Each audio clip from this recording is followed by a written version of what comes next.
Assalamualaikum dan selamat sejahtera.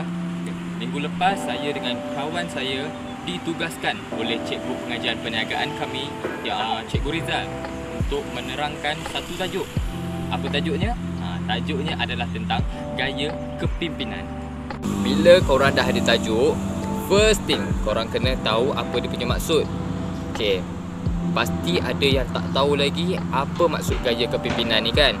Okay, dekat sini saya nak beritahu, gaya kepimpinan adalah cara ataupun kaedah yang digunakan oleh seseorang pengurus dalam menggunakan kuasanya untuk mempengaruhi orang-orang di bawahnya ataupun pekerjanya. Bila korang dah tahu definisi gaya kepimpinan ni, korang kena ingat tau, gaya kepimpinan ni terbahagi kepada 4 komponen yang korang kena ingat, iaitu A, D, L, K.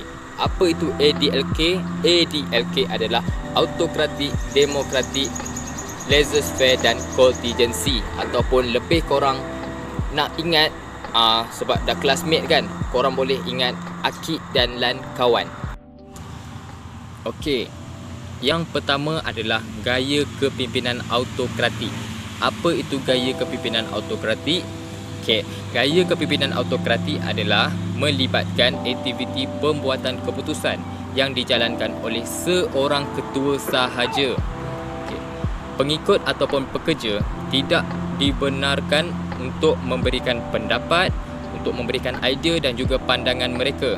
Okay. Secara relatifnya, gaya kepimpinan ini diamalkan secara tegas dan mengikut peraturan dan kurang memberi kebebasan kepada pekerja.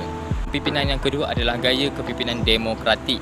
Okey, pemimpin yang mengamalkan gaya kepimpinan ini akan memberikan kebebasan kepada para pekerjanya untuk menjana idea dan membuat proses pembuatan keputusan secara bersama.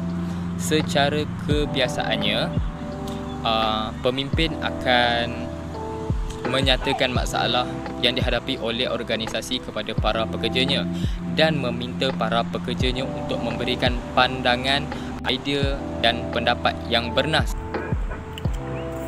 Selepas gaya kepimpinan autokratik, gaya kepimpinan demokratik, seterusnya merupakan gaya kepimpinan laissez-faire. Gaya kepimpinan laissez-faire sering diamalkan oleh pekerja teori Y. Okey, apakah definisi untuk gaya kepimpinan laissez-faire? Laissez-faire bermaksud memberi kuasa sepenuhnya kepada pekerja organisasi untuk membuat keputusan. Okey, dalam gaya kepimpinan laissez-faire ada dua, kebaikan dan keburukan. Kebaikan gaya kepimpinan laissez-faire iaitu kepuasan pekerja terhadap kerja mereka akan meningkat disebabkan kepercayaan yang diberi oleh ketua mereka untuk menggunakan idea sendiri. Di samping ada kebaikan, mesti ada keburukan. Keburukannya iaitu penyalahgunaan kuasa terhadap kerja yang diberikan oleh pekerja laissez-faire. Gaya kepimpinan yang terakhir merupakan gaya kepimpinan contingency. Merupakan satu cara kepimpinan mengambil kira faktor-faktor ciri seorang pemimpin dengan faktor situasi.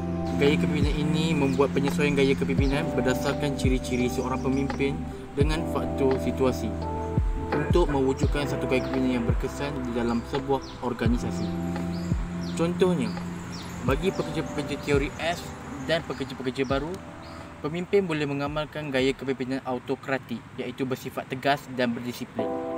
Seterusnya, bagi pekerja-pekerja yang berpengalaman serta lama berkhidmat di dalam sebuah organisasi, pemimpin boleh mengamalkan gaya kepimpinan laissez-faire dengan memberikan kepercayaan penuh. Ingat gaya kepimpinan, ingat ADLK, Akid dan Lan kawan.